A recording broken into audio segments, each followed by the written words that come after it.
Hai, namaku Aulia. Aku ingin berbagi cerita ke kalian tentang bagaimana ibuku menjual diriku secara online. Biasanya, mantan pacar atau orang yang membenci kita yang akan melakukan hal yang jahat seperti itu kan? Tapi berbeda denganku, mamaku sendiri yang melakukannya. Bahkan dia melakukannya dengan sempurna. Mau tahu bagaimana ceritanya? Kejadiannya bermula saat aku umur 20 tahun. Waktu itu, aku masih tinggal bersama kedua orang tuaku. Aku akui, aku punya badan yang ideal karena aku rajin olahraga dan selalu menjaga pola makanku. Namun, akhir-akhir ini aku curiga karena mamaku hampir setiap hari bermain laptop. Biasanya mamaku hanya menggunakan laptop di kantor saja. Saat aku mengintip, sekilas ada foto cewek, tapi agak kurang jelas karena aku melihatnya dari kejauhan. Suatu hari, saat aku pulang dari kampus, aku merasa sangat bosan. Jadi, aku iseng bermain laptop dan internetan. Aku iseng browsing dating site yang kemudian aku menyadari ada sebuah akun yang foto profilnya mirip denganku.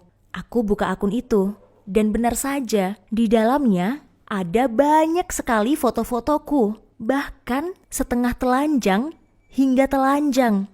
Aku tidak sadar kalau selama ini ternyata ada yang memfotoku diam-diam di dalam kamarku. Aku geram dan kesal dalam hati. Siapa sih yang melakukan ini? Karena ya jelas bukan aku sendiri yang melakukannya. Kemudian aku mencari tahu dengan membuat sebuah akun identitas cowok dan memesan date ke akun yang isinya foto-fotoku tadi. Setelah aku memesan, aku diminta mengirim uang ke nomor rekening si pemilik akun. Dan tahu gak sih? Ternyata itu adalah nomor rekening mamaku. Dan akhirnya aku tahu siapa yang melakukannya. Aku tidak percaya kalau mamaku yang melakukan semua ini. Tega sekali dia menjual tubuhku di dating site. Aku menggeledah seluruh kamarku untuk mencari tahu di mana mamaku meletakkan kameranya. Dan aku menemukan beberapa kamera tersembunyi di tempat di mana aku selalu ganti baju di situ. Bahkan aku menemukan kamera itu di dalam kamar mandiku. Seketika langsung aku banting semua kamera-kamera itu dan aku bakar di belakang rumah. Aku menemui mamaku di ruang tamu dan tanpa basa-basi, aku langsung marah-marah. Aku memberitahunya soal fotoku di dating site itu. Dan tak lama kemudian kami berdebat. Kami berdebat cukup lama sampai malam. Mamaku beralasan kalau dia melakukan itu demi mencari uang tambahan yang mudah dan cepat. Tapi kenapa harus aku sih yang dijadikan bahan? Aku membawa mamaku ke kamar untuk masuk ke akun dating site dan menghapus semua foto-fotoku di situ. Aku mengancam mamaku, kalau sampai dia melakukannya lagi, aku tidak segan lapor ke polisi. Aku juga mengancam tidak akan menganggap mamaku sebagai mama kandungku lagi. Aku muak sekali dengan mamaku. Keesokan harinya, aku cerita kejadian itu kepada papaku. Dan papaku syok mendengarnya. Papaku orangnya emosian, dan setelah cerita kejadian itu, dia mengancam gugatan cerai pada mamaku. Mama sampai menangis memohon-mohon pada papaku, tapi papa tidak peduli. Dan malam hari itu, papaku tidak pulang ke rumah sampai larut malam. Aku ingin balas dendam ke mamaku dengan perbuatan yang sama. Aku edit foto mamaku di aplikasi dan membuatnya seolah foto telanjang. Kemudian aku upload ke dating site dan langsung ada yang memesannya. Orang itu memintaku mengirim lebih banyak foto dan dia akan mentransfer sejumlah uang. Aku kirim foto ke orang itu dan hanya dalam waktu beberapa menit dia sudah mentransfer sejumlah uang. Hal ini terus berlanjut sampai pelanggan ke-10 di hari yang sama. Aku punya banyak uang sekarang dan rasanya cukup puas. Setelah itu, aku langsung menghapus akun supaya tidak ketahuan mamaku. Tapi aku masih tidak terima dengan perbuatan mamaku. Aku mengepak barang-barangku dan aku kabur dari rumah. Aku tinggal di kos dengan biaya yang kudapat dari menjual foto mamaku. Sekarang aku tinggal mandiri di kos.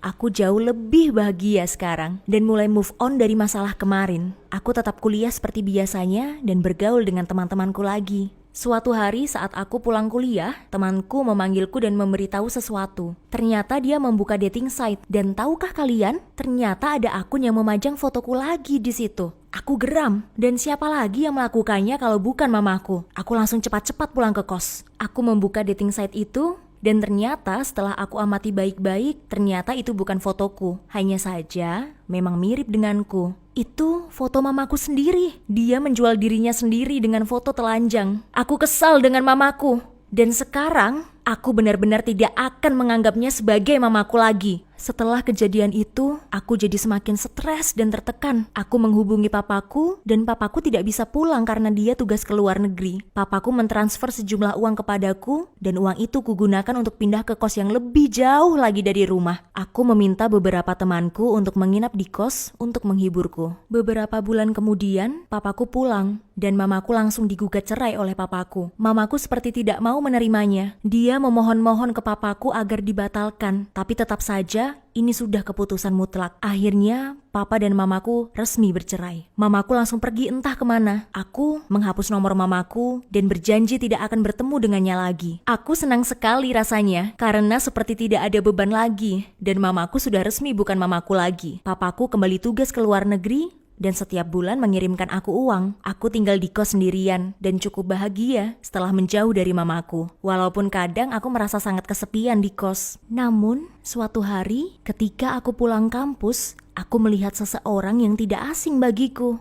Dia berdiri seorang diri di depan gerbang kampusku. Saat aku mendekat, aku bisa mengenalinya. Dan ternyata dia adalah mamaku. Mamaku dengan pakaian lusuhnya yang juga melihatku saat itu langsung memelukku dan minta maaf. Mamaku cerita bahwa rumahnya disita karena masalah dengan kliennya di dating site. Sebenarnya aku sudah tidak ingin berhubungan dengan mamaku lagi. Tapi saat itu hatiku luluh. Bagaimanapun dia mamaku sendiri. Akhirnya aku dan mamaku tinggal bersama di kos dan berjualan makanan agar mendapat uang lebih untuk menyewa kontrakan. Hari-hariku terasa lebih baik dari sebelumnya. Aku sudah mendekati kelulusan. Teman-temanku juga semakin sering main ke kosku dan melarisi dagangan mamahku. Hidupku terasa lebih baik dan mencoba menerima masa lalu dengan bijak. Nah guys, itu tadi kisahku tentang mamaku.